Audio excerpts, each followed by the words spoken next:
You're watching 11 Alive Morning News. 11 minutes of nonstop news starts now. First in your 11 minutes of nonstop news, 2 men critically hurt after a shooting at a busy shopping center. The latest on the search for what could be multiple shooters. It's the year of the youth in the city of Atlanta, and one group is already hard at work helping channel the energy of Atlanta's water boys into future success in the business world. You're going to want to slow down this morning driving. We have a dense fog advisory in the area that will last until noon, and the clouds will hang on at least for the rest of the day. More on that coming up. We continue to follow breaking news as DeKalb police investigate a shooting at the Rockmore Shopping Plaza. Police tell us a woman was shot and taken to Grady, but they haven't said much besides that. We're going to keep working to get you more information. Another shooting left 2 men critically injured at a shopping center in Hall County. Police there still looking for what could be a number of different suspects. Ariana Maniz is at the Village Shops in Gainesville with the latest. Ariana? Police say this all went down when the shopping plaza was busy with shoppers, and they're hoping someone saw something that can help them make an arrest in this case. The men were shot at the Village Shops here in Gainesville outside of the Ross store just before 7 p.m.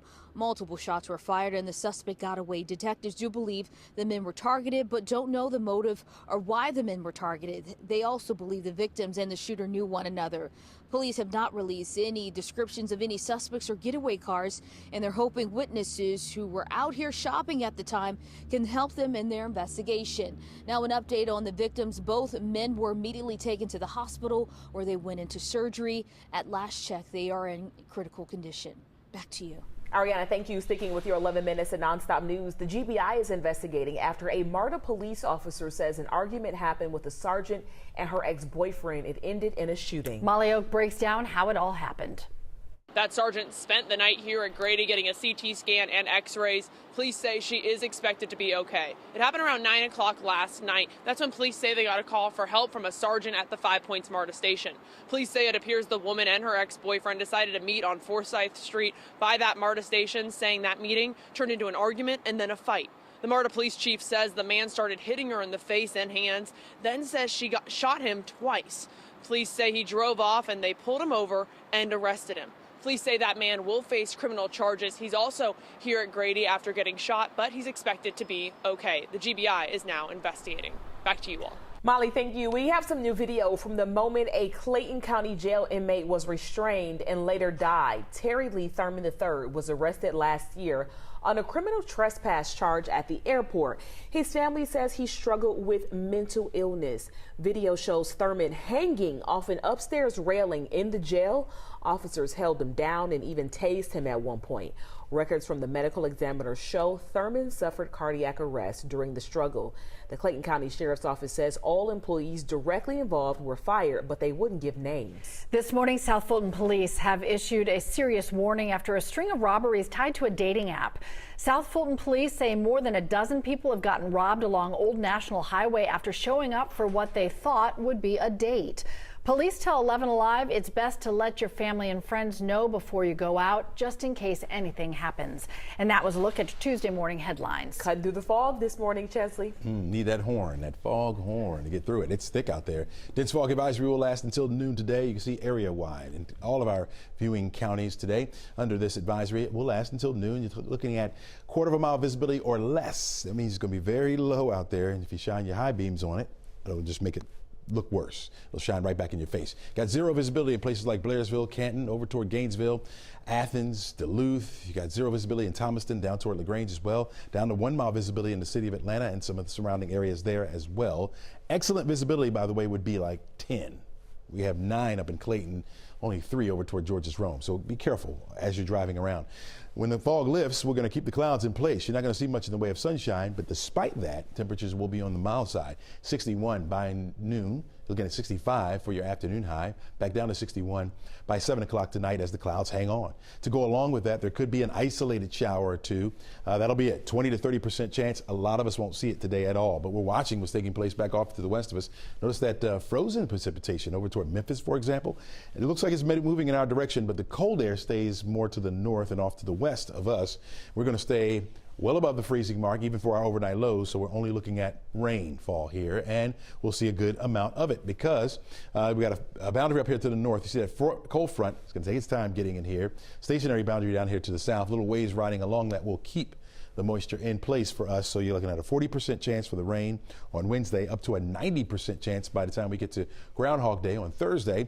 And I don't think it will taper off until Friday morning. We'll have a 30% chance in the morning, and by the afternoon, we'll begin to clear that out. Temperatures will cool down by Saturday. The good news is that the precipitation will be gone, so excellent timing for that. Forecast track model shows the chance for an isolated shower or two for today.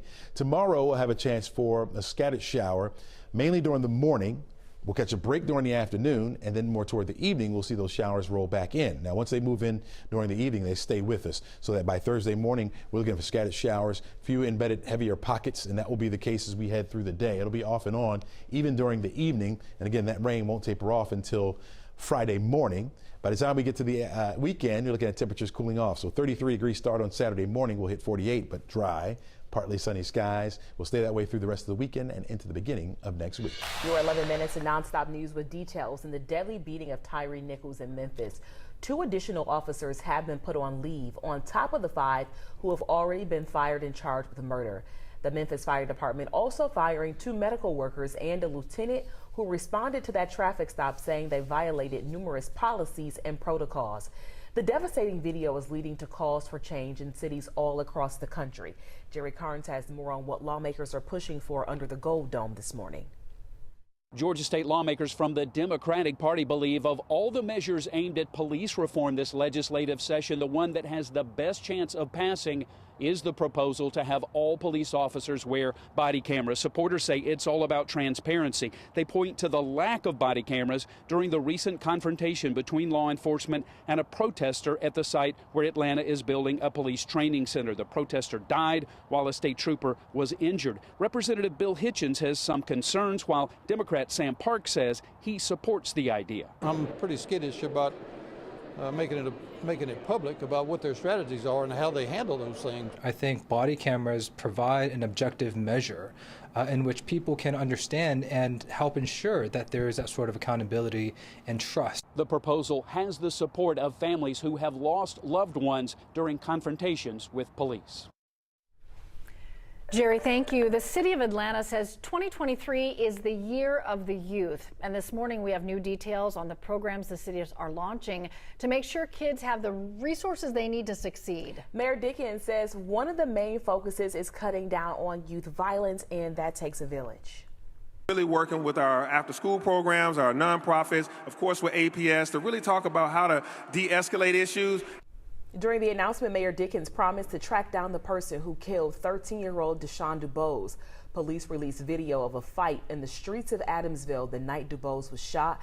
They are now looking to question these people you see on your screen. Mayor Dickens says if more children had access to special programs, internships, and nonprofits, fewer families might be left heartbroken. One of the nonprofits who joined the mayor's Year of the Youth press conference is already hard at work. Hey Hydrate is a program run by Helping Empower Youth.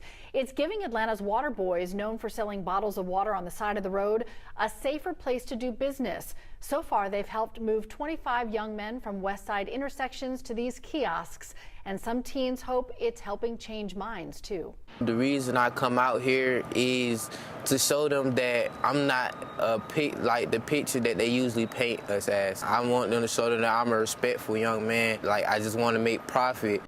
Business leaders and training organizers tell us some of the boys have purchased a car, some even saving for an apartment because of this opportunity.